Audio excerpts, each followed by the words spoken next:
दुख आएगा, ये निश्चित है। कोई महाराज तुमसे कह दे कि तुम्हें दुख नहीं आएगा, तो ऐसे महाराज जी से हमको भी मिला देना, उसमें कोई दिक्कत वाली बात नहीं है।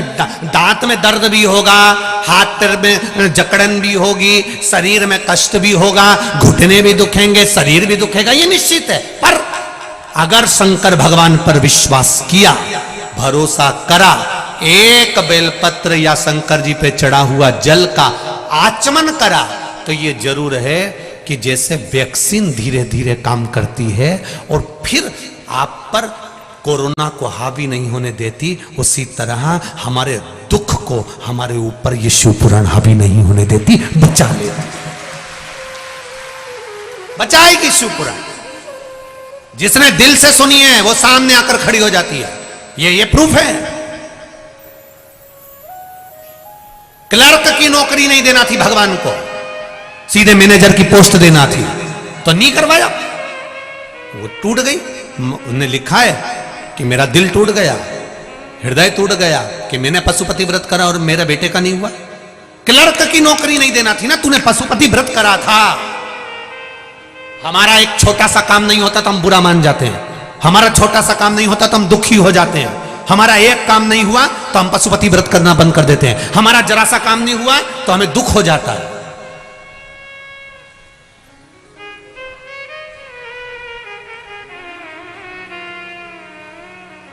एक छोटा सा काम नहीं हुआ तो हमें दुख हो गया। जरा सोचो परमात्मा ने क्यों नहीं करा, तुम्हारे व्रत करने के बाद भी भगवान ने क्यों नहीं सुना? उसका कारण होगा, थोड़ा रुक, सबर कर, थोड़ी सी सबूरी रख, थोड़ा सबर रखेगी तो देख, तेरे ने तो केवल पोहा बनाया था खाने के लिए, ते पोहे के साथ हलवा और जलेबी भी रखेगा, वो भी तू रुक तो जा, वो खुद रखेगा।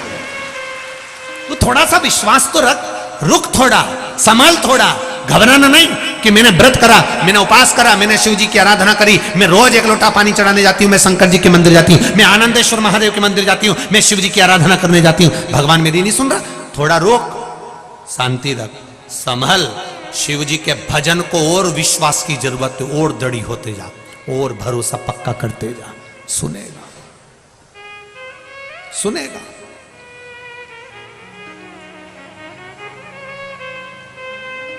सुनता जरूर, और जब वो सुनेगा तो सुख का अनुभव अपने आप हो, अपने आप।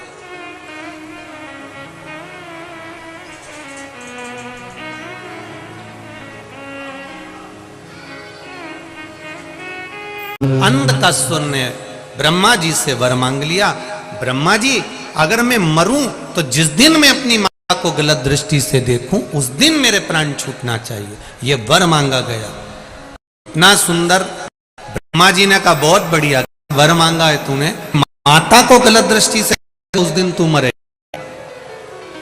पर नारी और पर धन पर कभी दृष्टि मत दो, पर नारी और पर धन पर कभी दृष्टि मत दो। दूसरे के धन पर अगर दृष्टि दी है, दूसरे के धन पर अगर आपने लालच कर लिया तो बर्बाद होगे, और पर नारी पर अगर दृष्टि दे दी, पर नारी को अगर आपने गलत दृष्टि से देख लिया तो बर्बाद हो जाए। बहुत प्रणाम कर कर चलिए महाराज, बहुत प्रणाम कर कर चलिए। शिव कथा कहती है, शंकर भगवान का सुंदर पावनमय चरित्र कह रहा,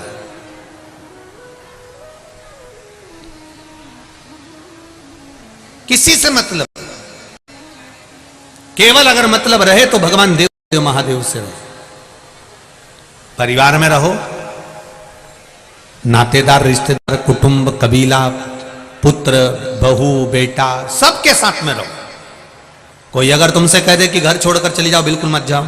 कोई तुमसे कह दे कि तुम तीर्थ में जाके बैठ जाओ, बिल्कुल मत बैठो। तुम तो भगवान की कृपा से अपने परिवार में रहो। जो दुख आए उसका सामना करने के लिए मेरे देवाधिदेव महादेव के पास में जाकर बैठो और उससे निवेदन करो। चढ़ाते हो आप लोग एक लोटा जल? कौन कौन चढ़ाता है? जरा हाथ उठा। सभी लोग चढ़ाते हैं, रखो रखो रखो, बहुत बढ़िया, चढ़ाना चाहिए। अपने बच्चों की भी आदत डालो, बेटा बेटी की भी आदत डालो। जो नवयुवक लड़के लड़कियां बेटा बेटी के लिए जा रहे हैं, शिक्षा के लिए तैयार कर रहे हैं, कंपटीशन एग्जाम की तैयारी कर रहे हैं, खूब मेहनत करो। और मेरा उन नवयुवक बेटा बेटी से कहना है, शंकर जी के मंदिर में जाने में संकोच मत करो। एक लोटा पानी अपने घर से लेकर जाओ, मंदिर का पानी नहीं, घर से पानी लेकर जाओ और शिव जी को चढ़ाओ। क्योंकि तुम एग्जाम देने जाओगे तो घर से जाओगे, कोचिंग से जाओगे, तो अपने घर की देहली से एक लोटा पानी रोज जाना चाहिए शिव जी को चढ़ाने के। जैसे आज इन बच्चों के पत्र आए हैं, 7 दिन की कथा में ढेरों लोगों की नौकरियों के पत्र आए, अर्थात उनके भीतर विश्वास जागा, तभी तो शिव ने हाथ पकड़ा है। आप भी विश्वास रखो, आप जाओ शिव जी के मंदिर में, और मौका मिले कभी एक बार शिव महापुराण की कथा सुनने का, तो किसी पंडाल में बैठकर या आस्था चैनल के सामने या फेसबुक यूट्यूब पर, जितने बेटा बेटी मोबाइल चलाते हैं उनसे भी निवेदन है, आप सुनो। दिन में नहीं सुन सकते, आप व्यस्त रहते हो, कभी ऐसा समय निकाल लो कि हमको यूट्यूब पर भी कथा सुनना है, तो 15-20 मिनट में कथा सुन लूं। एक शिव पुराण मुझे पूरी सुनना है, और मेरा विश्वास कहता है कि बाबा मेरा हाथ पकड़ेगा और मुझे कहीं ना कहीं अच्छी जगह रखेगा, ये निश्चित। सुनो शिव पुराण, इधर उधर चक्कर में मत पड़ना, कभी भी कहीं इधर डोंग ढकोसले के चक्कर में ना पड़ते हुए शंकर की शरणागति ग्रहण करो, शिव के रहो। तुम चेले किसी के भी हो, उससे मतलब नहीं होता कि हम इनके शिष्य हैं तो हम मंदिर नहीं जा सकते। शिव मंदिर जाना, शंकर के द्वार। रामचरितमानस की रचना करी तो पहले तुलसी बाबा ने राम जी के कथा में शंकर भगवान का चरित्र का वर्णन करा। भगवान कृष्ण की भागवत की रचना करी वेद व्यास जी ने, तो पहले शिव जी की रचना करी, शंकर भगवान की कथा की रचना करी।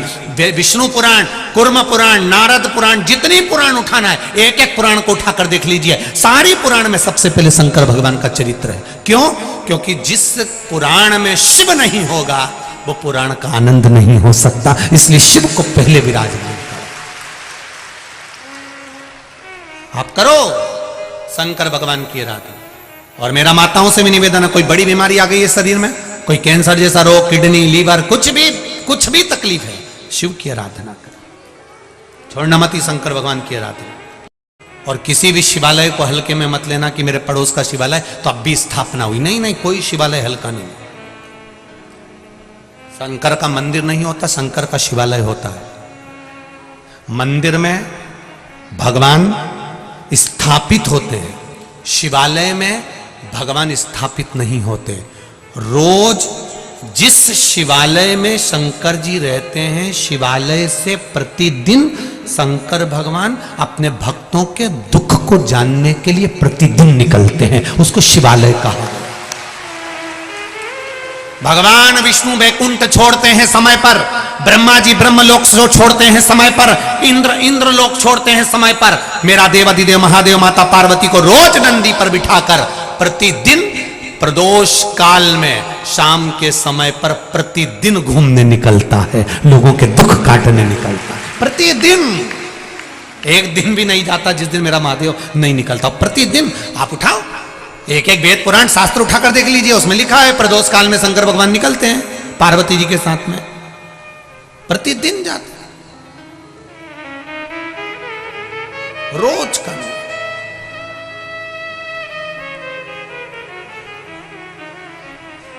और अब तो आप लोगों पर बड़ी कृपा है, धीरे धीरे ठंड बढ़ती चली जाती है, सूर्य अस्त का समय भी नजदीक आते जाता है, और कथा भी वो 2 से 5 रहती है, तो प्रदोष काल में ही चलती रहती है। उसका पूरा पुण्य देवाधिदेव महादेव की कृपा से आपको मिल जाता है। जरा विचार करिए, आपको कल की कथा में, परसों की कथा में कहा था, हेलीकॉप्टर को उतारने के लिए हेलीपैड बना होता है जिसपे H लिखा होता है। शंकर भगवान नंदी पर चढ़कर जाते हैं पार्वती जी के साथ में, जहां शिव महापुराण की कथा हो रही है वो हेलीपैड समझ के उतर जाते हैं नीचे, शिव उतरते हैं। यहां मेरे भक्त हैं, यहां मेरा भक्त विराजमान, शिव।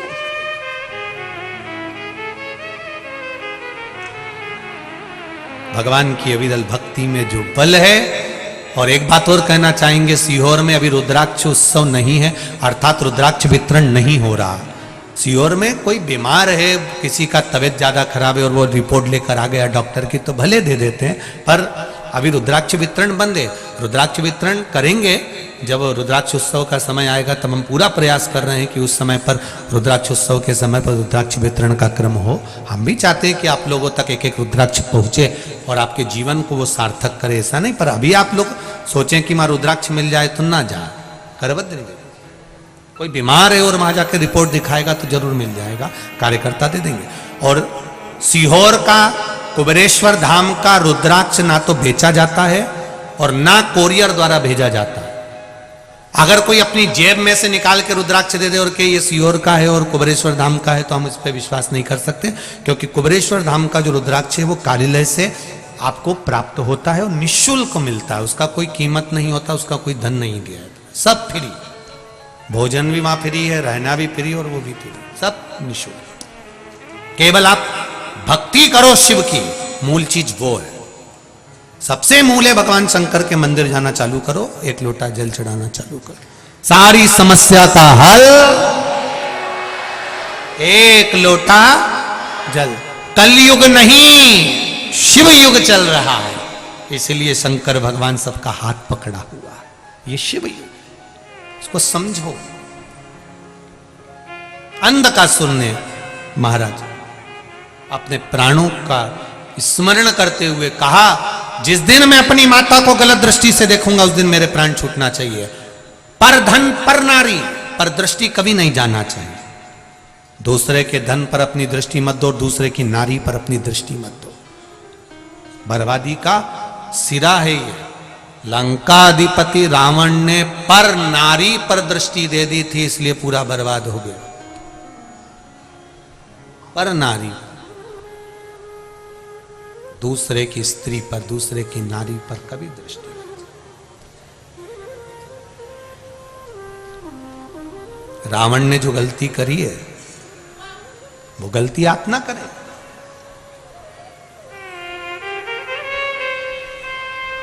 सावधान रहें उससे कि दूसरे का अगर धन हमारे यहां आ गया, बेकार धन हमारे यहां आ गया तो हमको बर्बाद कर देगा।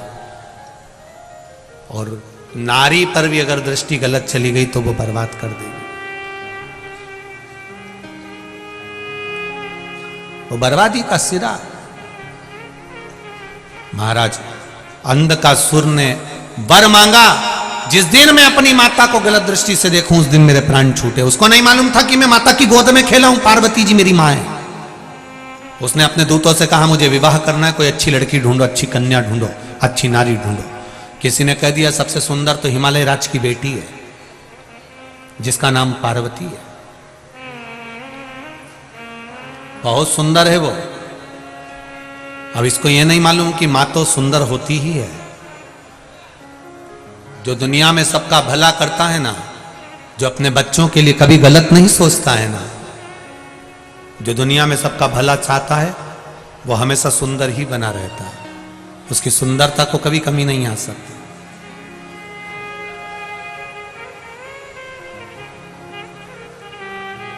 ब्यूटी पार्लर में ये बाहर का श्रृंगार होता है और शिव महापुराण में ये आत्मा का श्रृंगार होता है। यहां आत्मा शुद्ध होती है। यहां की सुंदरता आत्मा की सुंदरता होना चाहिए। अंधकासुर ने कहा, मैं विवाह किससे करूं? तो कहा हिमालय राज की कन्या बड़ी सुंदर, पर उसका विवाह हो गया है भगवान शंकर के साथ। शिव जी के साथ विवाह हो गया? हाँ, तो क्या हुआ? मैं उसको अपना बनाना चाहता हूं। जाकर पहले देखूंगा कि सुंदर कितनी है। पार्वती जी को देखने के लिए अंधकासुर चले गया और शिव जी के भवन के बाहर, कैलाश अधिपति की गुफा के बाहर, माता अमर गुफा के बाहर कुछ कार्य के लिए आई थी और अंधकासुर ने उनको दृष्टि से देख लिया। एक देखने का भी तरीका होता है, एक देखने का भी तरीका होता है। स्वामी विवेकानंद जी जब विदेश में गए तो उनकी सुंदरता बड़ी प्रबल थी, बहुत सुंदर थे स्वामी विवेकानंद जी। तो वहां की जो नारियां थी उन्होंने कहा कि स्वामी जी हम आपसे कोई संबंध रखना चाहते हैं, कोई संबंध बनाना चाहते हैं। स्वामी विवेकानंद जी ने कहा मैं भी आपसे संबंध बनाना चाहता हूं, मना नहीं है। नारियां खुश हुई। आप कौन सा संबंध बनाना चाहते हैं? स्वामी विवेकानंद कहते हैं आप मेरी मां और मैं आपका बेटा बनना चाहता हूं। आप मेरी मां बन जाओ और मैं आपका पुत्र बन जाऊं। संसार में इससे बड़ा सुंदर कोई संबंध नहीं है। माता और पुत्र से सुंदर कोई संबंध हो भी नहीं सकता। माता पुत्र के संबंध के बराबर कोई संबंध नहीं। पार्वती जी को जब गलत दृष्टि से देखा है, हाथ पकड़ने के लिए अंधकासुर आगे आया, मैं तुम्हें अपना बनाना चाहता हूं। पार्वती जी की आंख में जल भर गया, माता पार्वती जी के नैनों में जल भरा। आज मेरा पुत्र मुझे गलत दृष्टि से देख रहा। शिव जी को क्रोध आ गया, काल भैरव को प्रकट कर दिया। काल भैरव से कहा जाओ अंधकासुर का वध करो। काल भैरव ने जाकर अंधकासुर का वध कर दिया। अंधकासुर ने पूछा कि अगर मैं आपका पुत्र था, अगर मैं आपका बेटा था, तो फिर मेरा प्राण क्यों ले रहे हो? माता पार्वती जी ने कहा जो बेटा किसी पर स्त्री पर भी अगर अपनी दृष्टि देता है तो ऐसा बेटा ना हो तो अच्छा है। उस बेटे का क्या करेंगे?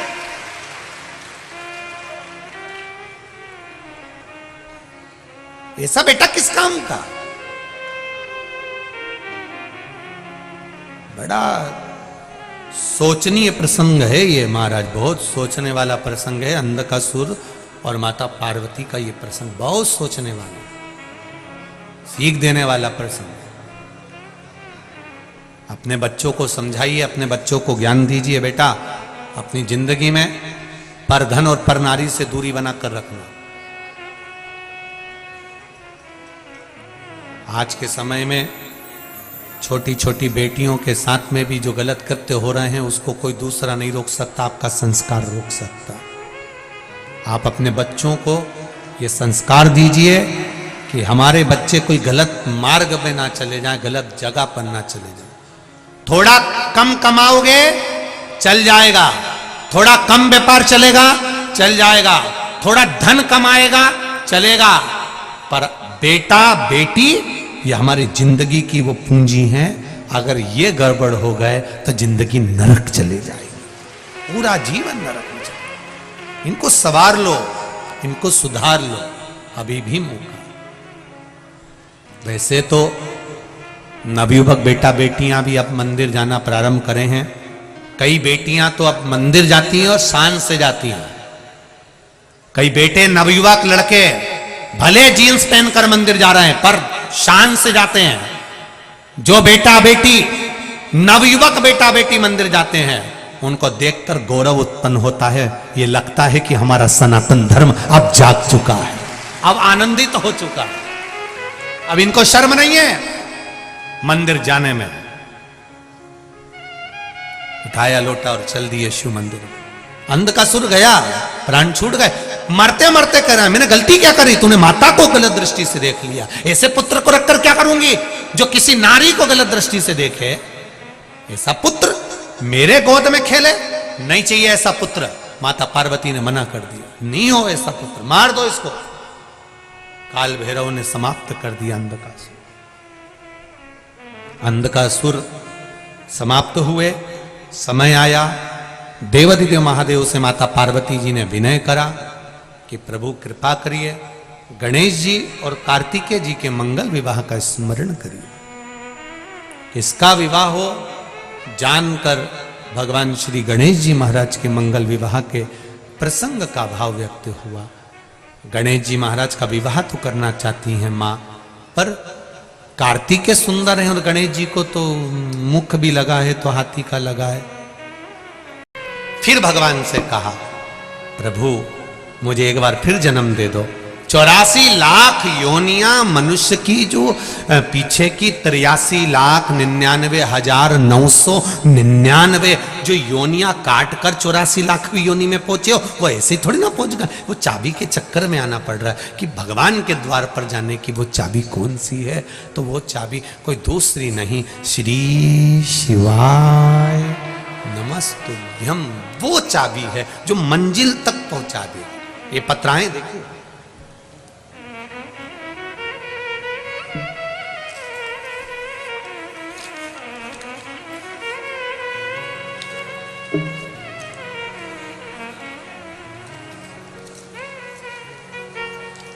पहले एक पत्र पढ़ ले में।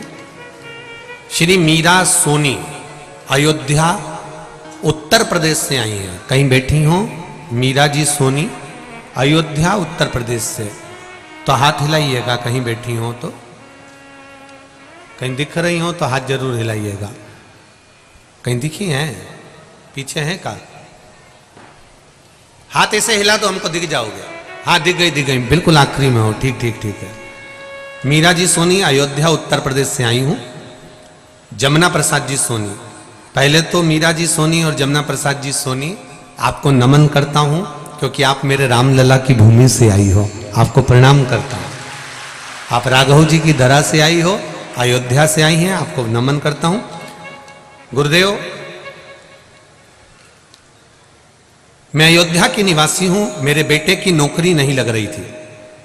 मेरा बेटा बहुत परेशान था। मैं 2020 से आपकी कथा सुन रही हूं। मैं सीहोर भी गई थी।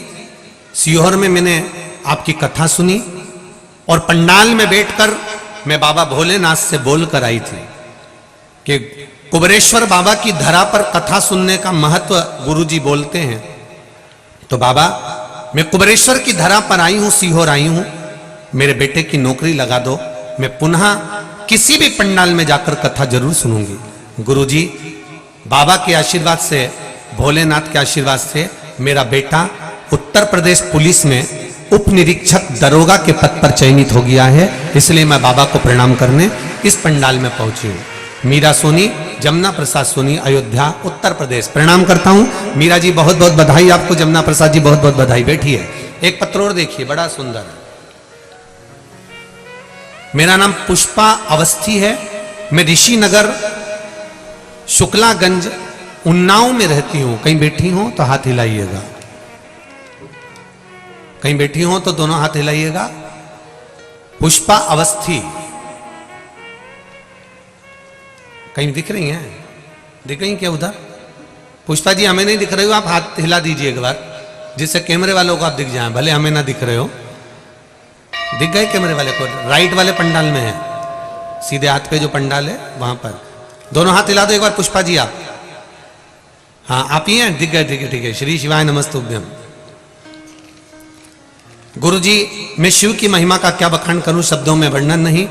मेरा बेटा पीयूष अवस्थी बैंक की परीक्षा की तैयारी कर रहा था। सन 2020 से ग्रेजुएशन हुआ। 2020 में पूरा करने के बाद जब मेरे बेटे ने 2021 में बैंक की परीक्षा देना शुरू किया, क्लर्क की परीक्षा में सिलेक्शन नहीं हुआ। तब हम लोग बहुत परेशान हो गए, कुछ समझ में नहीं आया। तब मैंने आपका बताया हुआ उपाय महाशिवपुराण से पशुपतिनाथ का व्रत करना शुरू किया।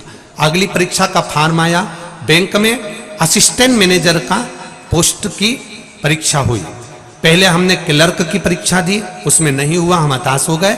तब असिस्टेंट मैनेजर की परीक्षा का पहला चरण पास आने के लिए बाबा से विनती करी।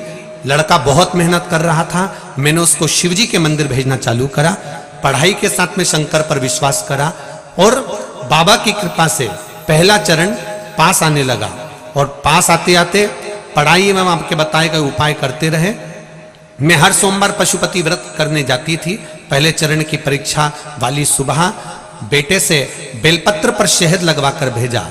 शिव मंदिर जाके बेलपत्र चढ़वाई और बाबा की कृपा से मंत्र कुंदकेश्वर महादेव का नाम लिया। शहद वाला बेलपत्र का प्रयोग करा। महादेव की कृपा से पहला चरण मेरा बेटा पास हुआ। मेरी पूजा भी साथ साथ चलती रही। जिस दिन परीक्षा का दूसरा चरण था गुरुदेव, 22 जनवरी 2022 को कड़ाके की ठंड पड़ रही थी और बहुत तेज ठंड थी। गुरुदेव पता नहीं बाबा परीक्षा ले रहे थे, रेनकोट पहनकर बेटा पन्नी बांधकर तब बेटा और पति मोटरसाइकिल से मंदिर की ओर निकले। बेटे ने मेहनत बहुत करी थी गुरुदेव, और शिवजी को जाकर बेलपत्र फिर लगाया, बाबा को बेलपत्र चढ़ाकर शहद लगाकर बाबा को आए।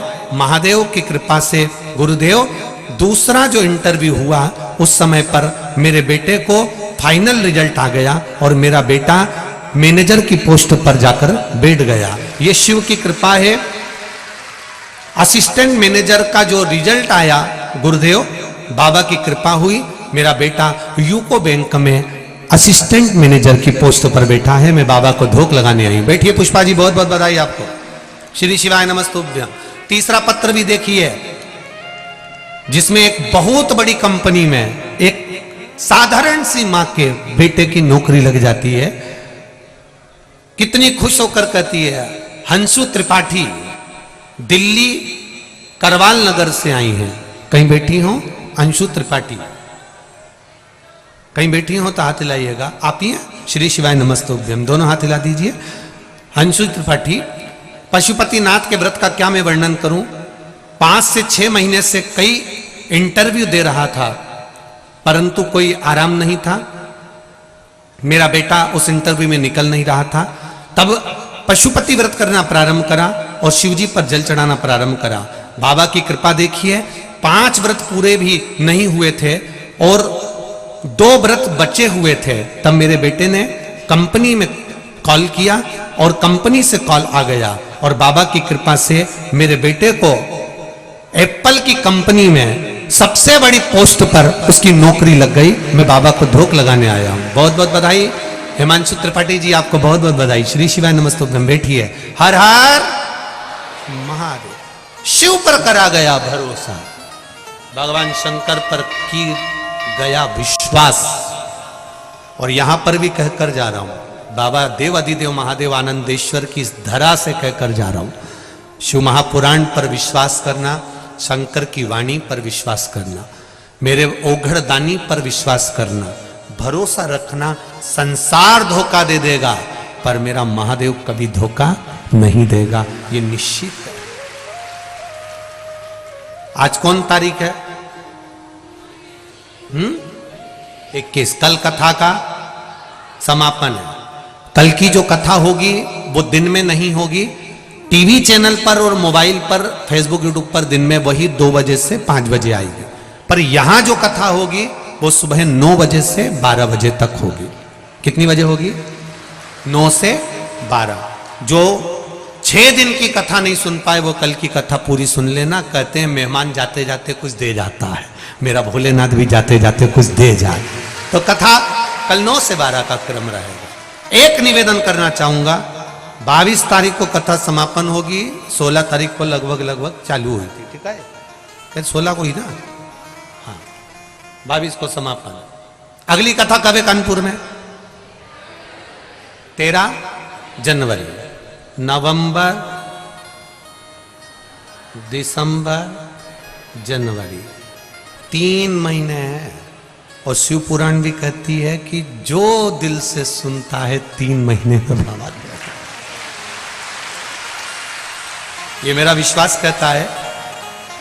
ये पत्र भी छोटे पड़ेंगे 13 जनवरी की कथा को, ये निश्चितता है। आपका विश्वास प्रकट हो, बस दिल से उसकी आराधना करना, दिल से उसे पूछना। जो विश्वास लेकर आप लोग श्री शिवाय नमस्तुभ्यम कहते हो, जो विश्वास लेकर आप पूरी 3 घंटे की कथा 2 बजे से 5 बजे तक पूरी सुनने के बाद, कर्पूर गौरम होने के बाद, भूमि को प्रणाम कर कर मस्तक पर चरण लगाकर रज लगाकर जाते हो, वो खाली नहीं जाएगा। 3 महीने बाद जब मिलेंगे तो आपका भी पत्र यहां पर होगा कि बाबा ने मुझे ये दिया, ये मुझे दिया है बाबा ने, ये उसकी कृपा है। इतनी जल्दी 2-3 महीने में कथा कहीं नहीं हुई, परंतु क्या पता आनंदेश्वर महादेव ने क्या कृपा करी है। ये तो उसकी मर्जी है, उसकी करुणा है। वो क्या देगा ये वो ही जान सकता है। तेरी कृपा बिना नहीं ले एक भी अणु, लेते हैं श्वास तेरी कृपा से तनु तनु। बखान क्या करूं मैं राखों के ढेर का, चपटी भभूत में खजाना कुबेर का। वो क्या दे सकता? शिव कथा कर रही। अंधकासुर ने कहा मेरे प्राण ना छूटे, मैं मरूं नहीं, ऐसा कुछ कर दीजिए। मरना निश्चित है, दुख आएगा ये पक्का है। दो कारणों से मनुष्य का शरीर मिलता है, दो कारणों से मानव का देह मिला है। एक पूर्व के कर्म का भोग भोगने के लिए और दूसरा भगवान का भजन करने के लिए। ये दो कारण हमारे को मिले हैं। ये दो कारणों से मनुष्य का शरीर मिला है। ये दो कारणों से मानव की देह मिली है, मानव का शरीर।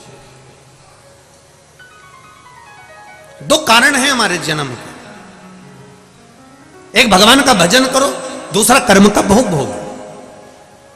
कोई तुमसे कह दे कि तुम्हें दुख नहीं आएगा, आएगा। पर शिव महापुराण की कथा सुनी है तो थोड़ा सेफ रहोगे। आएगा जरूर, सामने आएगा। ये कोरोना की वैक्सीन काय को लगवाई थी? कई लोगों ने बहुत डराया, हाथ टेढ़ा हो जाएगा, 4-6 दिन तक बुखार आएगा। जो विरोधी थे उन्होंने डराने का बहुत प्रयास करा कि ये ऐसा हो जाएगा, वैसा हो जाएगा, कोरोना का इंजेक्शन मत लगवाना, तो वैक्सीन मत लेना। लोगों ने खूब डराया। उसी तरह शिव महापुराण में भी लोग डराते हैं, शंकर जी का शिवलिंग मत बनाओ, रात को ये पूजन मत करो, काली मिर्ची मत चढ़ाओ, ये मत करो, बेलपत्री मत चढ़ाओ, शिव जी को शहद लगाकर बेलपत्र मत चढ़ाओ। लोग तुम्हें भटका देंगे, डरा देंगे, तुम्हारा मार्ग विच्छेद कर देंगे।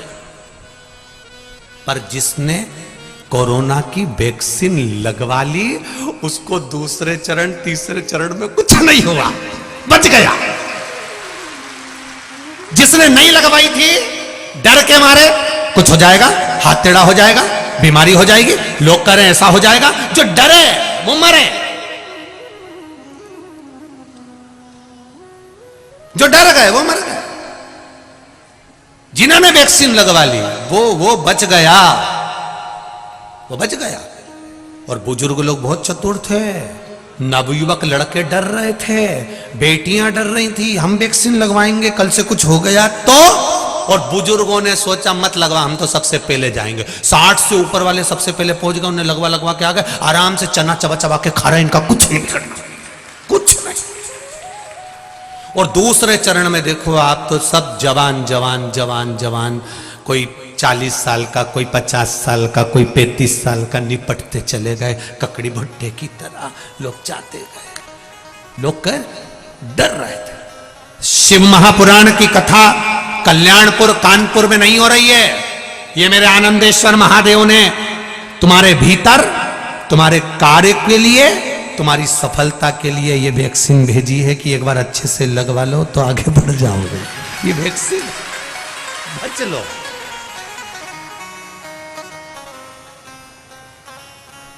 लगाओ वैक्सीन का, वो सुख है। दुख आएगा ये निश्चित है। कोई महाराज तुमसे कह दे कि तुम्हें दुख नहीं आएगा, तो ऐसे महाराज जी से हमको भी मिला देना, उसमें कोई दिक्कत वाली बात नहीं है।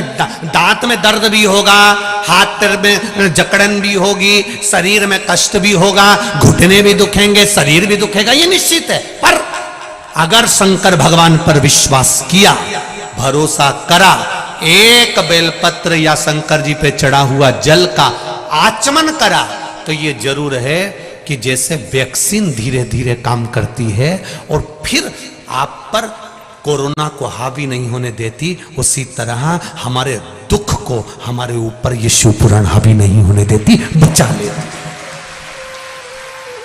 बचाएगी शिवपुराण। जिसने दिल से सुनी